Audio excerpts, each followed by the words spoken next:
Good morning, students. This is your first chapter. We have in previous class we have already completed Swami and Friends and Silver Box. This is your first chapter, invocation. Let's see what this invocation means. Invocation मतलब होता है वंदन करना, प्रार्थना करना, request करना, salutation भी आप इसको कह सकते हो. That is the meaning of invocation. ठीक है. तो बेसिकली ये एक अथर्ववेद है. जैसे हम 4 वेदों के बारे में हम सब जानते हैं, ऋग्वेद, यजुर्वेद, सामवेद या समवेद या अथर्ववेद. ठीक है. तो ये अथर्ववेद से लिया गया है. अविनाश चंद्र बोस ने आप कह सकते हो कि उन्होंने ये इस चीज़ को पब्लिश करा है, लिखा है. तो यहाँ पे बेसिकली कोऑर्डिनेशन के बारे में बात हो रही है, स्ट्रेंजर्स और हमारे खुद के आम लोगों के बीच में, है ना. यहाँ पे आप कह सकते हैं गॉड्स के भी बारे में बात हो रही है, किस तरीके से लड़ाइयाँ जो है किसी भी चीज़ का सोल्यूशन नहीं है.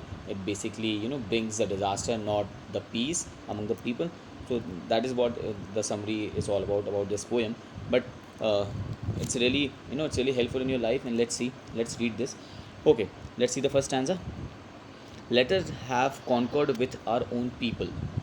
Concord means basically coordination, है ना. मतलब हमारा जो मेल जोल जो रहता है, हम एक दूसरे से हम कह सकते हैं तालमेल, जो मित्रता रहती है, तालमेल जो हम जमाते हैं, उसको हम कॉन्कर्ड कहते हैं. तो कॉन्कर्ड मतलब बेसिकली होता है कोऑर्डिनेशन. ठीक है. Let us have concord with our own people. मतलब हम आपस में जो लोग हैं, जैसे कहना चाहिए जैसे हम घर परिवार के लोग हो गए या हमारे दोस्त हो गए, तो हम सबके बीच में हो, जैसे आप सब 50-60 बच्चे हैं, आप सबके बीच में कॉन्कर्ड होना चाहिए, मतलब कोऑर्डिनेशन होना चाहिए, है ना, मित्रता होनी चाहिए.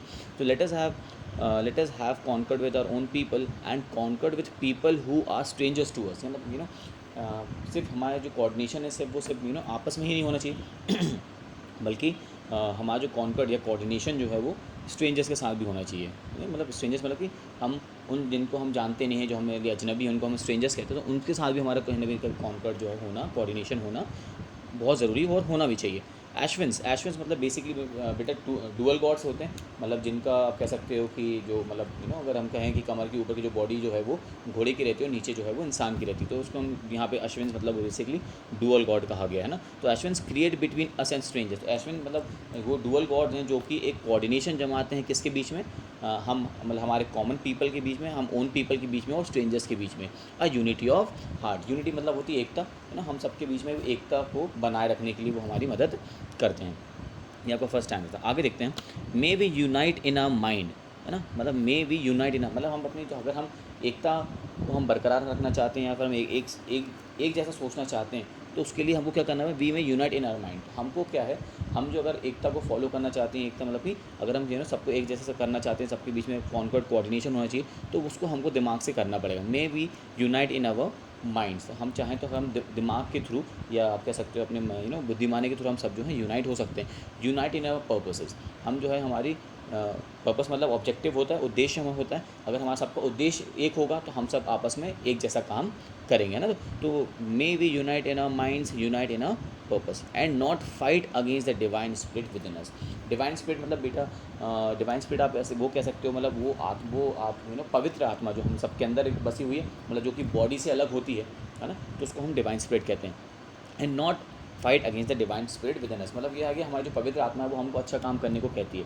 मगर अगर हम किसी लड़ाई कर झगड़ा करते हैं, स्ट्रेंजर से करते हैं या हम आपस में ही किसी से करते हैं, तो उससे क्या होता है, हमारी जो डिवाइन स्पिरिट है हम उसके अगेंस्ट जा रहे हैं या हम उसके अगेंस्ट में हम उससे लड़ाई कर रहे हैं. तो हमको ये चीज़ नहीं करनी चाहिए. बेसिकली हमको लड़ाई झगड़ा वगैरह नहीं करना चाहिए. Let not the battle cry rise amidst many slain. देखिए बैटल क्राई मतलब बेसिकली जब आपने देखा होगा मूवीज़ में आपने देखा होगा, जब भी आर्मी जब लड़ाई करने के लिए जाती है तो उसके पहले उनको जोश उनके अंदर जोश पैदा करा जाता है ना. बहुत सारे स्लोगन्स बोलते हैं, वो जो चिल्लाते हैं, ठीक.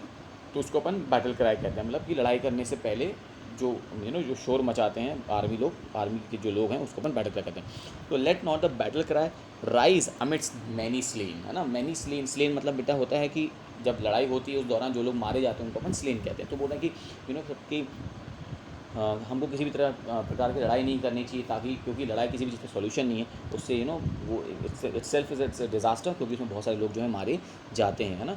ठीक है. तो ये बोला कि हमको जो है लड़ाई नहीं करनी चाहिए, बैटल क्राई राइज नहीं करना चाहिए. अमिट्स मतलब होता है बिटवीन. ठीक है.